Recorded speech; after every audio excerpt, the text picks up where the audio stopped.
Selamat malam Bapak Ibu yang kami kasih. Renungan malam pada hari ini kami yang mimpin. Sebelumnya kita berdoa.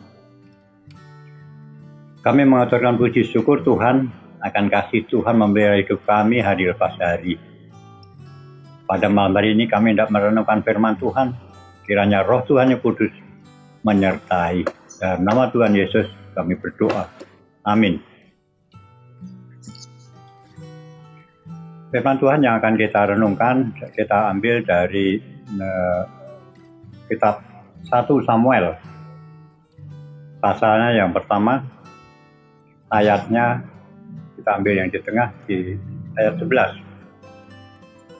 1 Samuel pasal 1 ayat 11. Kemudian bernasarlah ia, katanya, Tuhan semesta alam, jika sungguh-sungguh engkau memperhatikan sengsara hambamu ini dan mengingat kepadaku dan tidak melupakan hambamu ini, tetapi memberikan kepada hambamu ini seorang anak laki-laki, maka aku akan memberikan dia kepada Tuhan untuk seumur hidupnya dan besok cukur tidak akan menyentuh kepalanya. Bapak Ibu yang kami hormati, ini ada satu keluarga dari yang bernama Hana. Itu udah lama tidak punya anak. Dia kan sering tiap saat dia berdoa pada Tuhan. Dan suatu ketika dia meninggalkan rumahnya untuk ke Shilo. Shilo ada tempat ibadah yang pada waktu itu dipimpin oleh Imam Eli. Dia berdoa panjang lebar. Di antaranya mohon Tuhan melepaskan bebannya ini dan memberikan satu anak laki-laki yang nantinya akan diberikan kepada Tuhan.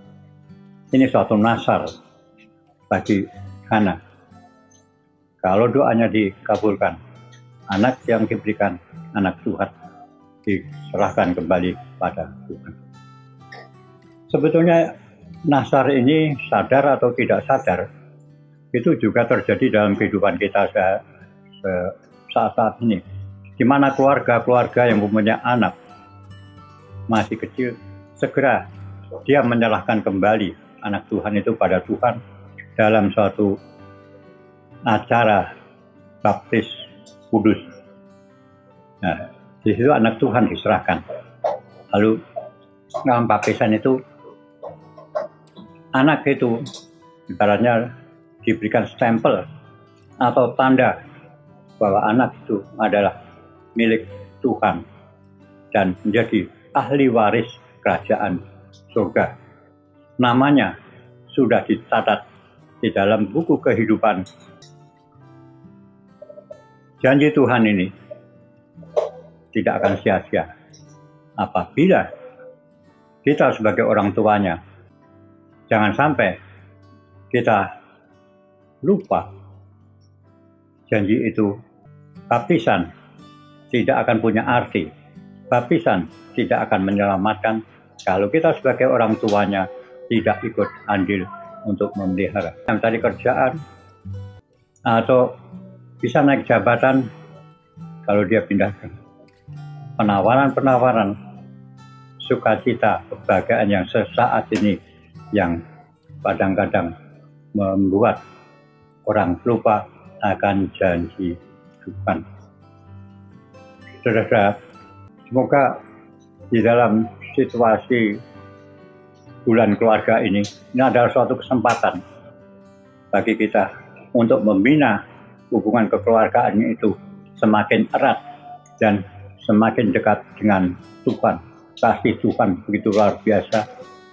Jangan sampai kita alfa atau kita lupa akan kasih Tuhan. Kiranya Tuhan memberkati dan Tuhan Yesus menyertainya. Amin. Mari kita berdoa. Dengan mengaturkan puji syukur akan kasih Tuhan, kiranya firman Tuhan ini mengingatkan kami kembali sebagai orang tua untuk ikut tanggung jawab untuk anak-anak sebagai anak-anak Tuhan, sebagai ahli waris Tuhan. Terpujilah nama Tuhan di dalam Tuhan Yesus Kristus. Amin. Sekian, selamat malam.